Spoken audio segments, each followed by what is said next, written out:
Este es Adolf Hitler, el líder de los nazis alemanes y una de las figuras más notorias y vilipendiadas de la historia. En 1937 dejó una huella muy inquietante en la industria del automóvil. Aquí está la inquietante verdad detrás de la marca de automóviles Volkswagen. Adolf se crió principalmente en el condado de Linz, capital del estado de Alta Austria. Cuando su padre se jubiló de su puesto como funcionario de aduanas estatal, tuvo dificultades en la escuela secundaria y decidió abandonar la escuela porque no quería convertirse en un funcionario público como su padre. Después de haber sido rechazado por la Academia de Bellas Artes de Viena, Adolf continuó persiguiendo su deseo de ser artista después de que su padre falleciera en 1903. En 1908, Hitler se mudó a Viena después de que su madre Clara falleciera allí. Se ganó la vida pintando y vendiendo paisajes y arquitectura. Durante este tiempo, desarrolló pasión por la política y muchas de las teorías que eventualmente definirían la ideología nazi. Más tarde, Hitler se mudó a Múnich en el estado alemán de Baviera durante la Primera Guerra Mundial. Finalmente convenció al rey de Baviera para que lo alistara en una unidad de infantería de reserva.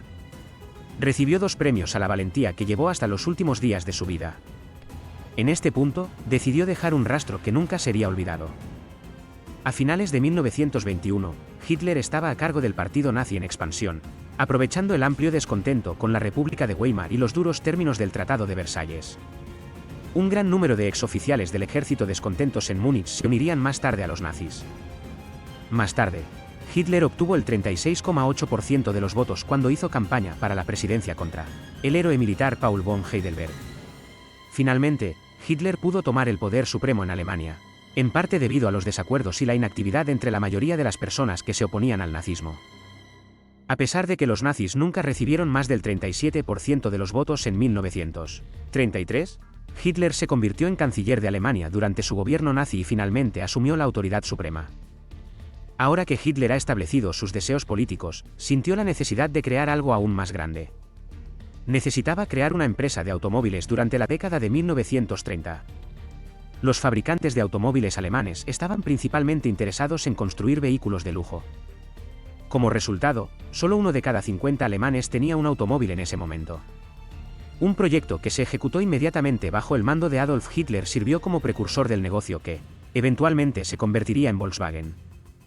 En ese momento, el gobierno alemán, controlado por Adolf Hitler del Partido Nacionalsocialista, estableció una nueva empresa de vehículos de propiedad estatal. Más tarde pasó a llamarse Volkswagen, lo que en realidad significaba la compañía de automóviles del pueblo. Los propietarios originales de Volkswagen eran el Frente Laboral Alemán afiliado a los nazis y la compañía tenía su sede en Wolfsburg, Alemania.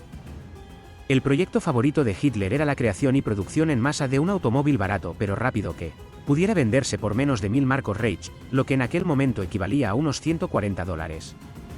También tenía la grandiosa ambición de establecer una red de autopistas y autopistas de acceso controlado en toda Alemania. Pero como ya sabrán, desde el principio hasta su estado actual como gigante automovilístico mundial, Volkswagen siempre ha sido una fuente de controversia y, de hecho, si Hitler hubiera sabido cómo terminaría el proyecto, probablemente habría rechazado toda la idea desde el principio. Encargó a Ferdinand Porsche, un experto en automoción austriaco y alemán, que creara el diseño del coche popular. Durante un mitin nazi, el Führer dijo que el automóvil había sido diseñado para el público en general. Su objetivo es satisfacer su deseo de movilidad y al mismo tiempo hacerlos felices. Hitler pretendía que la gente pudiera comprar vehículos contribuyendo mensualmente a un sello de ahorro. El automóvil necesitaba poder transportar a 2 adultos y 3 niños y cumplir con otras especificaciones básicas, incluida una velocidad de 100 km por hora. Debería costar 990 Reichsmarks, lo que equivale a entre $5.000 y $6.000 en el valor actual o aproximadamente lo mismo. Parecía una motocicleta pequeña, pero poco después de que la camioneta KDF hiciera su debut en el Salón del Automóvil de Berlín en 1939, estalló la Segunda Guerra Mundial y Volkswagen dejó de fabricar el vehículo. Solo se creó un número limitado de estos automóviles antes de la declaración de guerra de Alemania en 1939. Después de la guerra, Porsche comenzó a desarrollar automóviles militares para apoyar la industrialización nazi.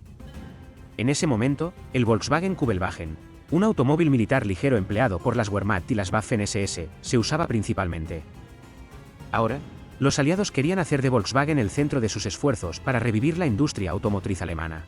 Después de la guerra, lo que dejó a la compañía en completa ruina debido a los históricos vínculos nazis del vehículo. Tamaño compacto y diseño redondeado único. Las ventas de Volkswagen en los Estados Unidos comenzaron más lentas que en otras áreas del mundo. Pero ¿cómo pudo Volkswagen continuar con la producción mientras tanto? Continuó fabricando automóviles populares, especialmente para los principales líderes nazis. Volkswagen tuvo desafíos importantes como resultado de la guerra porque la fábrica fue construida para fabricar vehículos civiles. Nunca había tenido una fuerza laboral lo suficientemente grande desde su fundación. El gran complejo de dormitorios de Fallersleben rápidamente recurrió a trabajo forzado para conseguir trabajadores. De hecho, Volkswagen fue una de las primeras empresas en utilizar el trabajo forzoso de rehenes soviéticos. Además de empleados alemanes y trabajadores inmigrantes, la empresa también empleó prisioneros de guerra, reclusos de campos de prisioneros y un número cada vez mayor de civiles soviéticos y polacos. Trabajadores forzosos extranjeros conocidos como trabajadores del Este, arbitraron el primer campo de prisioneros se construyó en los terrenos de la fábrica en la ciudad de la KDF.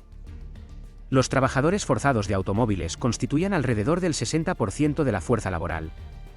La empresa buscó activamente trabajo forzoso del sistema de campos de concentración durante su visita a Auschwitz. En 1944. Un ingeniero de la planta de Volkswagen eligió a 300 trabajadores metalúrgicos competentes entre los numerosos envíos de judíos húngaros. También se reubicaron a 650 mujeres judías para fabricar munición militar. Mientras que Volkswagen y los campos de concentración nazis formalizaron su asociación cuando el sitio de Liebenau, de Fallersleben fue designado como subcampo. En total, en la planta de Volkswagen había 4 campos de concentración y 8 campos de trabajos forzados. El resto de la fuerza laboral de la instalación estaba compuesta por empleados civiles forzados. Más de 4.800 personas, la mitad de ellas mujeres, estaban clasificadas como trabajadores del Este en el complejo en mayo de 1944. Si bien algunos de estos empleados habían sido contratados, la mayoría había sido exiliada por la fuerza de sus hogares para ayudar a la aguda escasez de mano de obra del Reich en los sectores manufacturero y agrícola.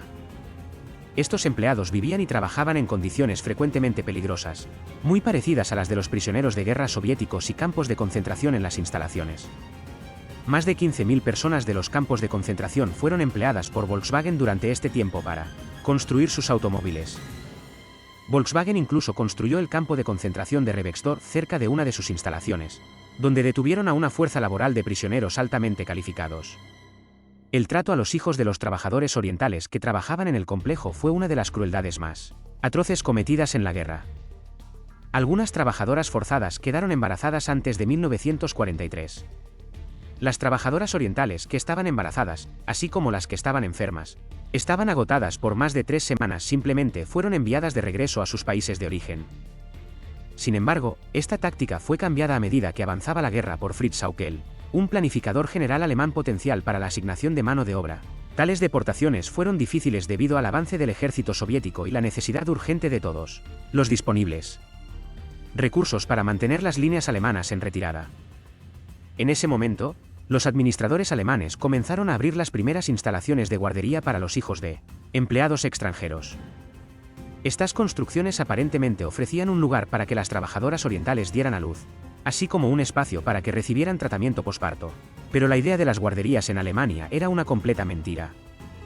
Estas empresas existen únicamente para garantizar que las trabajadoras embarazadas puedan regresar a sus trabajos lo antes posible sin la carga de sus bebés. El destino de los niños no preocupaba a los líderes sindicales. La mayoría de estas instalaciones tenían tasas de mortalidad increíblemente altas. Los bebés morían por desnutrición, maltrato y falta de atención médica.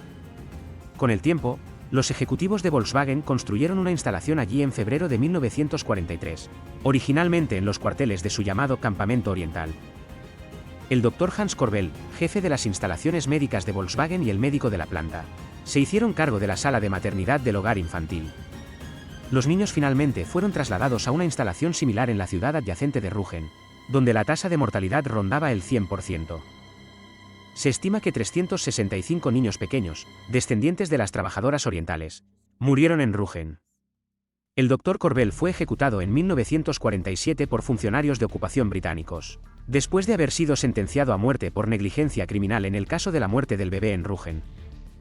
Algunos cautivos fueron evacuados cuando el personal alemán huyó del complejo de Fallersleben y abandonaron el complejo cuando los aliados se acercaron.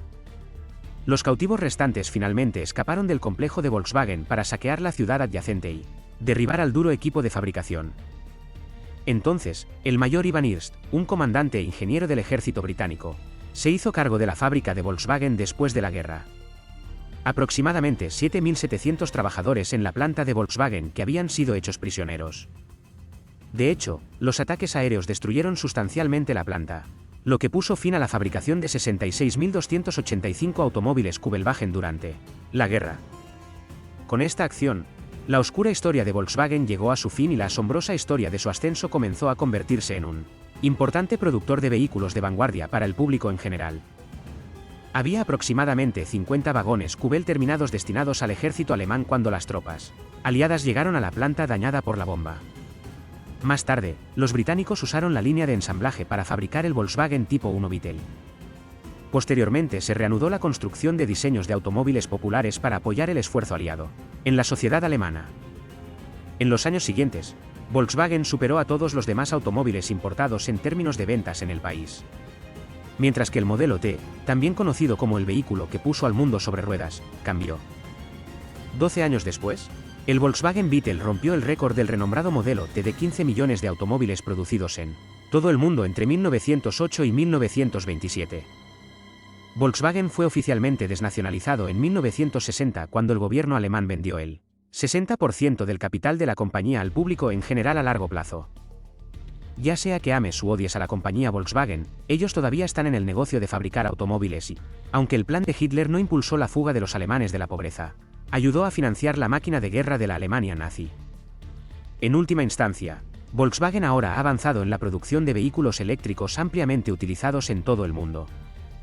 Esperamos que hayáis disfrutado de esta fascinante historia de Volkswagen. Recuerda suscribirte al canal para no perderte ninguno de nuestros próximos vídeos, donde seguiremos explorando las historias inspiradoras detrás de grandes empresarios y sus firmas. Gracias por haber llegado hasta el final del vídeo. Nos vemos en el próximo.